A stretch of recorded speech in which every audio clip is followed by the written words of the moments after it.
আমি কে? সমুদ্রে বাস করা কোনো মাছ ওটা সমুদ্রকে চিনতে পারে না মহারাজ দ্রুপদ।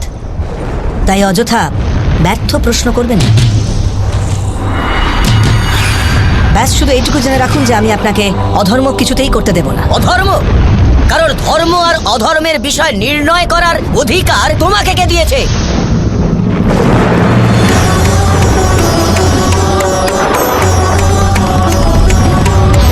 ধর্মের নির্ণয়ের জন্য আত্মার দর্শন প্রয়োজন হয়, অধিকারের তো কোনো প্রয়োজনই হয় না মহারাজ দ্রুপদ। যদি আপনিও আত্মদর্শন করতে পারতেন তবে ধর্ম কাকে বলে তা আপনিই জানতে পারতেন।